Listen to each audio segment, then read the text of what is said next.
Я очень рад всех вас видеть на одном экране. И мы сегодня начинаем заседание нашего дискуссионного клуба «Толкуй». Значит, в условиях пандемии мы с вами хотели давно собраться, но такую форму, которая давно существует, мы почему-то как-то так не применяли. Но сегодня начинаем. Это великолепно. И хочу начать с хорошей новости. В понедельник выйдет из печати книга, с типографии буквально, книга «Толкуй», про дискуссионный клуб «Толкуй», которым мы уже 5-6 лет работаем. И Анна Заревняева сделала книгу, и в Москве она уже, можно сказать, напечатана. В понедельник мы его получим. Так что у каждого из вас есть возможность эту книгу посмотреть. Сегодняшняя наша встреча посвящена, как мы заранее договаривались, законопроекту о молодежной политике в Российской Федерации. Недавно Государственная Дума в первом чтении приняла закон о молодежной политике в Российской Федерации. У него там 17 страниц. Я надеюсь, что вы его просмотрели. И я хотел бы, чтобы у нас с вами сегодня дискуссия состоялась относительно молодежной политики государства. И, если возможно, то какие-то поправки, предложения данному законопроекту, потому что мне, как депутату, надо внести поправки, если они, конечно, будут. Закон, можно сказать, над законом давно работали. В законе даны определения, что такое молодежь, что такое молодая семья, что такое молодежная организация, ну и кто занимается молодежной политикой и каким образом занимается. Определены принципы молодежной политики, главными из которых, конечно, является защита прав молодежи. Мы летом проводили общественное обсуждение среди членов молодежного парламента по проекту федерального закона, и в целом члены молодежного парламента поддерживают данную инициативу, так как данная инициатива в целом данный закон имеет целесообразность быть в целом среди законов Российской Федерации, так как данный вопрос актуализируется еще с начала нашего века. Но многих членов моего парламента интересовал вопрос именно возрастной ценз молодежи. По новому закону предлагается повышение до 35 лет. Некоторые члены выступали наоборот же за снижение возраста до 27-28, а часть высказалась за повышение до 40 лет. Также некоторые члены молодежного парламента волновал вопрос о статусе иностранной молодежи. Некоторых волновало именно то, что иностранной молодежи будут даны такие же права, так же, как и молодежи Российской Федерации. Какие у меня конкретно есть предложения по проекту закона? У меня есть 3 предложения по 6, 7, 8 статье.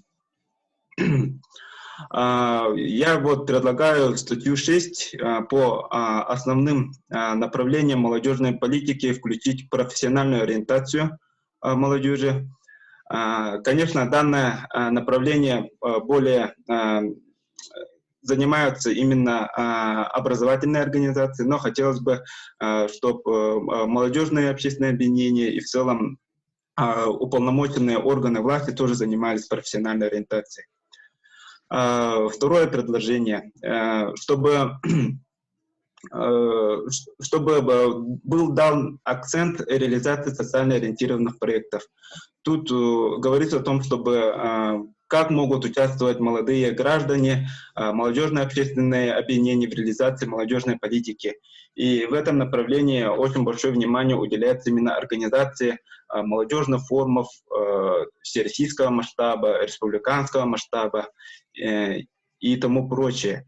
И я думаю, что надо, наоборот, дать акцент именно в возможности инициативы и реализации социально ориентированных проектов, которые именно же инициируются со стороны молодежи. Так как форумы все-таки это те мероприятия, которые в большей степени охватывают активную часть молодежи. Третье предложение по полномочиям органов местного самоуправления. Предлагаю, чтобы органы местного самоуправления взяли на себя в какой-то степени обязательства в создании условий для проведения мероприятий на постоянной основе. На сегодняшний день очень актуальными являются вопросы создания общественных пространств, таких как коворкинг-центры, там workout пространства, для того, чтобы молодежь имела возможность коммуницировать друг с другом. И я думаю, что этими вопросами точечно должны заниматься именно те органы, которые занимают властные полномочия на местах. Вот. И вот у меня вот такие конкретные 3 предложения.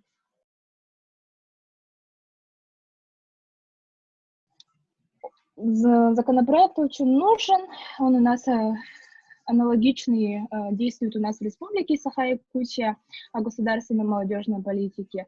И после принятия, безусловно, вот этого законопроекта, после опубликования, да, скажем так, наш закон тоже будут вноситься некоторые изменения. Ну, в части, конечно же, в первую очередь, это возраст.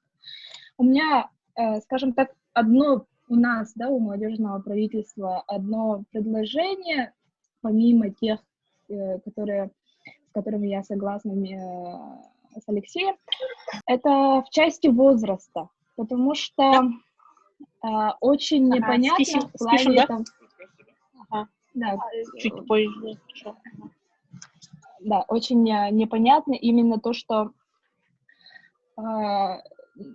там написано до 35 лет, но при этом в скобочках было бы замечательно, не знаю, прописать включительно или не прописывать, потому что, допустим, когда я читала сама текст закона, то не совсем понимала, включаются ли туда люди, которые достигли, допустим, 35 лет, ну, то есть относятся ли они к этой категории. Поэтому для меня было бы это очень важно, именно прописать в самом тексте закона слово «включительно», ну, как бывает, да, у нас обычно, либо как-то ограничить именно до 34.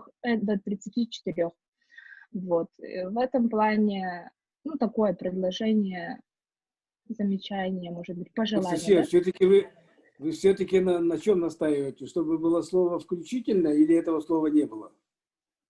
На чем настаиваете? И мы настаиваем на том, чтобы было слово «включительно». До 35 лет было слово в скобках «включительно», чтобы другие субъекты, органы исполнительной власти тоже не путались, чтобы у них была конкретика, и чтобы, когда мы опять-таки будем по аналогии вносить изменения в наш закон Республики Саха-Якутия, чтобы мы точно знали, что до 35 лет включительно. Касательно тематики нашего сегодняшнего обсуждения, у меня был вопрос по статье 7, получается. Я думаю, там нужно подпункт добавить насчет форматов проведения и реализации вообще молодежной политики. То, что, как мы понимаем, мы сейчас живем в такое время, когда все онлайн, и там такого момента не учли, то, что перенос мероприятий в онлайн-формате, в общем. Вот, касательно этого. Больше добавлений никаких нету, вкратце такое выступление будет. Ничего, Максим, то, что я так вы можете поторопился. сформулировать? Максим, сформулировать да, ваше предложение сможете? Конечно. Ага, смотрите, там получается касательно статьи 7, там участие молодых граждан, молодых семей, то есть молодежных общественных объединений, юридических лиц, независимо, НКО, а также индивидуальных предпринимателей, относящихся к субъектам деятельности в сфере молодежной политики и реализации молодежной политики. То есть в реализации молодежной политики, в том числе в следующих формах. Там указано только 3 формы. Участие в деятельности консультативных совещательных и иных органов, созданных при, допустим, федеральных органах госвласти и иных, допустим, это все хорошо, организации проведения всероссийских молодежных форумов молодежи, субъектов Российской Федерации, иных форумов, а также другие мероприятия по направлению молодежной политики. Проведение, допустим, научно-аналитических исследований по вопросам молодежной политики, это все шикарно, но добавить, сформулировав, как лучше будет, Также организация и проведение молодежных форумов различного уровня в онлайн-формате, думаю, более такой формулировки как-то. Хорошо, вы не могли бы отправить свои предложения, вот тоже Алмазу, чтобы у нас был один адрес, да? Потом он мне передаст, и я подумаю, как поправку может быть оформить. Да, конечно. Ну, если говорить о том, какие предложения можно внести в законопроект, заранее я поговорил с ребятами и о том вообще в целом, какие у них сейчас есть проблемы и вопросы. И они в основном были связаны с несколькими направлениями. Во-первых, это работа и трудоустройство. И мне кажется, что в статью 6 необходимо включить не только в содействие профессиональной ориентации, но и взаимодействие с предприятиями. То есть если взять европейский опыт, то у них именно процесс работы с молодежью в плане трудоустройства и вообще искоренение, так сказать, вопроса безработицы среди молодежи, он идет очень основательно, и молодежь уже начиная с того, как они оканчивают школу, они взаимодействуют с предприятиями, и которые им рассказывают, какие специальности будут перспективны, где они смогут себя реализовать, и потом уже в последующем, когда они заканчивают вуз, они также взаимодействуют с предприятиями, которые могут их трудоустроить. Но сейчас, как мне сказали ребята, у них существует такая проблема, что они заканчивают вуз, но трудоустроиться не могут, потому что везде требуется либо опыт работы, либо какие-то другие компетенции, которых у них не хватает. И, к сожалению, сейчас у нас сложилась такая ситуация, что мы не можем дать студентам именно того, что им необходимо для успешного трудоустройства. И, возможно, вот в этот законопроект следовало бы внести то, что государство обязуется способствовать трудоустройству молодежи, успешному трудоустройству молодежи. Возможно, либо же содействовать предприятиям для трудоустройства молодежи.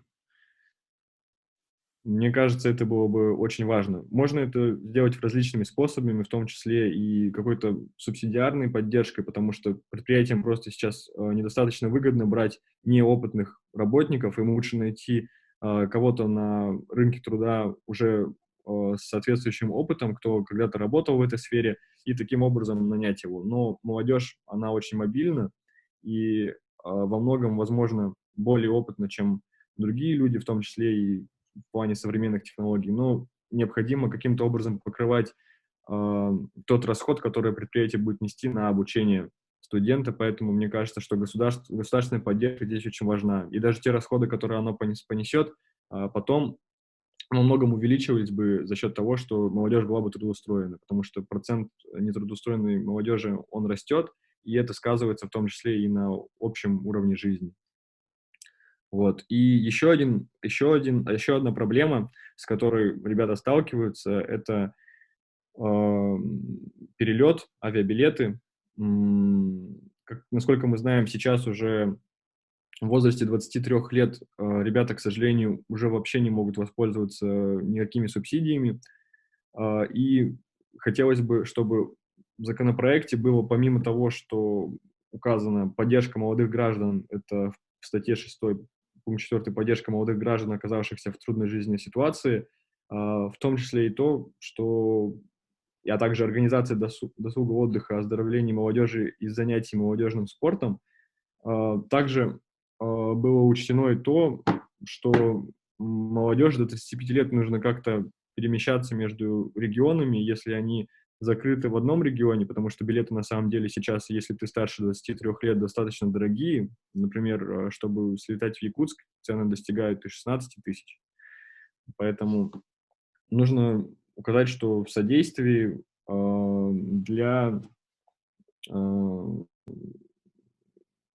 свободного передвижения молодежи между регионами страны России.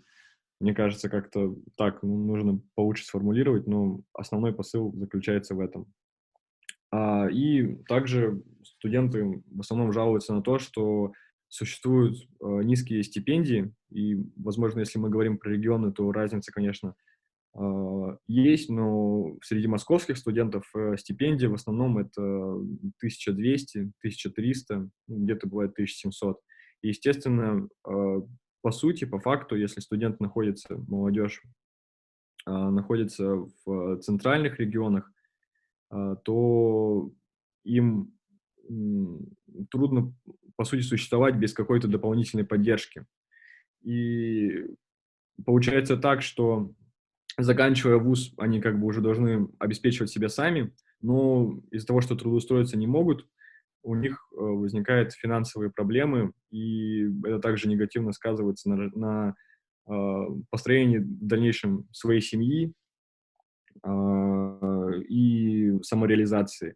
Поэтому в вопросе какой-то финансовой поддержки или стипендиальной, мне кажется, тоже нужно было проработать, потому что говорить в целом о молодежной политике и при этом не учитывать то, что уровень финансовой поддержки студенчества у нас не очень большой, мне кажется, достаточно трудно.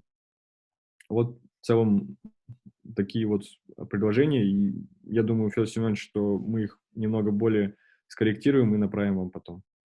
Спасибо. Да, Артем, значит, очень такие важные соображения, которые исходят из жизни. Первое – это, конечно, трудоустройство. Второе – вот право на перемещение. И третье – вот стипендии, то есть размер материальной поддержки. Значит, давайте, Артем, вместе подумаем, как их можно сформулировать и попытаться писать ко второму чтению данный законопроект. Ну и такие же насущные проблемы я тоже хотела затронуть вопрос про субсидированные билеты, про то, что они сейчас до 23 лет включительно, но так как сейчас законопроект подразумевает молодежь до 35 лет, возможно, было бы логичнее, да, вот как-то, может, увеличить возраст по субсидированным билетам, как-то это вот обсудить и прийти к какому-то решению. Ну, наверное, все. Вот тоже так кратко. На все вопросы отвечу. И про сайды, и про законопроекты. Ну, на этом все, наверное. Меня зовут Василий Горохов, я студент Высшей школы экономики в городе Москва. Итак, у меня есть вопрос по поводу законопроекта данного, особенно по статье номер 13 «Международное сотрудничество в сфере молодежной политики». Я хотел бы спросить о том, что намечается ли у наших региональных организаций и наших региональных студенческих ассоциаций какая-либо кооперация, какое-либо сотрудничество с зарубежными европейскими организациями. К примеру, в западном мире, в Западной Европе и Северной Америке существует большое количество студенческих ассоциаций, которые продвигают студентов, помогают им находить, вот, как говорил Артем Инхеев, решает их проблемы с трудоустройством. Вот, и планируются какие-либо с ними кооперации. К примеру, вот, ассоциации, такие как студенческая ассоциация по трудоустройству Европы и так далее. Спасибо. Вот тут вопрос свободы действий. Значит, никто никому не запрещает устанавливать, значит, связи, сотрудничать с другими молодежными организациями. Там только единственный нюанс, чтобы с политическими организациями, когда сотрудничают, которые имеют политическую направленность, вот там надо быть осторожным. Все остальное, насколько я понимаю, гуманитарные, культурные, социальные, они, значит, просто приветствуются. Действительно ли важно поддерживать студентов-иностранцев, которые находятся, молодежь, да, сейчас здесь у нас в стране, потому что, как я думаю, ее достаточно много, в связи с чем, что у нас и как бы для своих граждан не всегда место найдется, а тут мы стараемся поддержать и еще и ребят из других государств. Действительно ли это важно или можно все-таки поставить какой-то приоритет для граждан Российской Федерации? Вот, как бы ретранслирую мысль, которую меня спрашивали многие ребята. Ну, вопрос очень серьезный, актуальный и злободневный. Во-первых, значит, ну, но мы должны исходить из объективных реалий. Объективных реалий. Объективные реалии для экономики. Для экономики у нас трудовых ресурсов на самом деле не хватает. Трудовых ресурсов у нас не хватает. И ситуация будет в ближайшие 10-15 лет в этом смысле только ухудшаться. Ухудшаться, то есть трудовых ресурсов не хватает. Другой вопрос, какие специальности? Высокотехнологические, высокообразованные специальности или более-менее обслуживающие, ну, имеется в виду, обслуживающие специальности нам нужны. Это второй вопрос. Третий вопрос. В этом смысле, если у нас трудовых ресурсов не хватает, то объективно вот вам, представителям нашей российской якутской молодежи, намного легче.